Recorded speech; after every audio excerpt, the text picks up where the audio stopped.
Hello and welcome back to my channel. If this is your first time here, I'm Nurse Alyssa, and today we're going to be talking about Integra dermal skin replacement. So if you could hit the like and subscribe before we get started, it would be greatly appreciated as it does help my channel grow. So let's get started.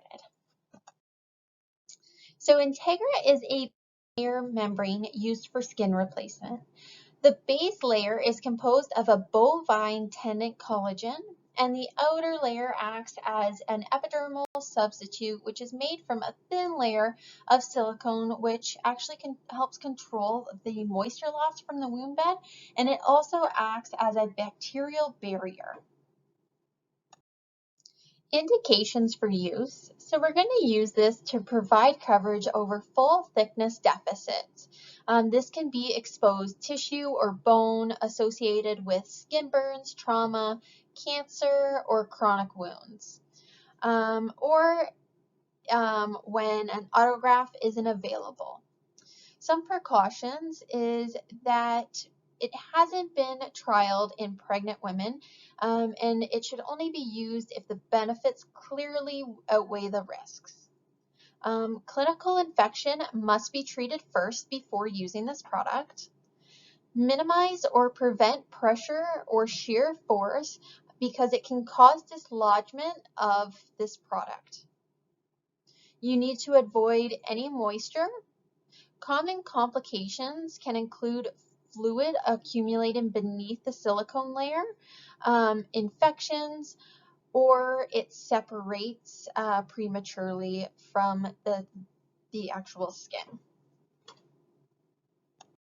Contraindications for this product. So this is for patients, you don't want to be using it on patients who have a bovine sensitivity.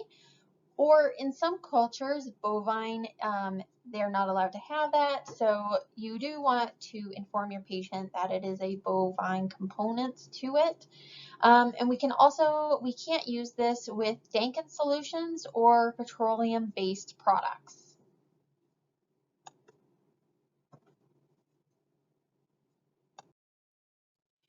Okay, so the sheet is applied by the surgeon in the OR. So it is not a nurse that would be putting this on, but the nurses have to take care of it. So that's why it's good to know about it.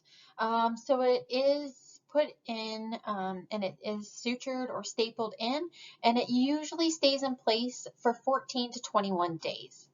So we do have 4 different options of cover dressings for this product. So we either have a non-antimicrobial, non-petroleum interface and negative pressure wound therapy, or we can have a bulky dressing and compression.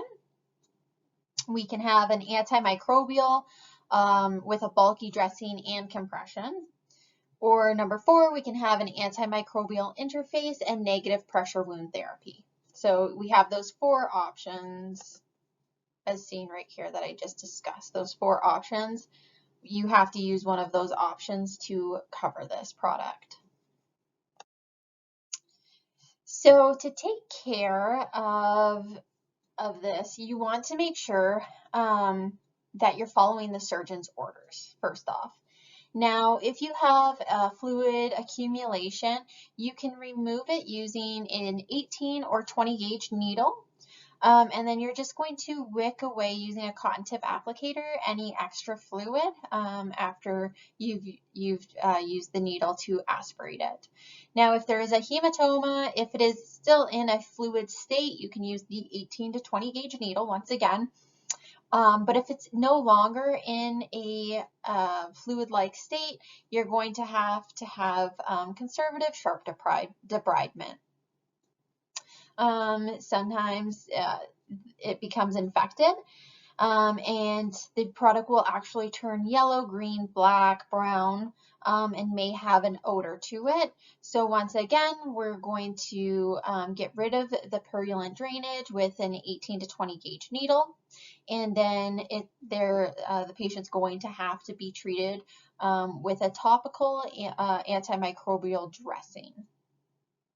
Unless the surgeon decides that it needs to be an oral antibiotic, but that's up to the surgeon. And then we want to protect this from any shearing. So when we're repositioning a client, we're either rolling them or using a plastic coated surface to reposition the client. If it's on their back, we want to have them side laying or in a prone position. And an airbed can be appropriate if needed. And then just follow the surgeon's orders for any range of motion exercises. So just like anything else with this dressing, we want to make sure that we are following the physician's orders.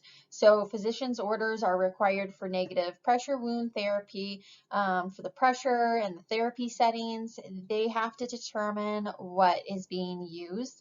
And then we just want to make sure that we are not pre-soaking anything or dampening the dressing on removal, because we want to keep this as dry as possible.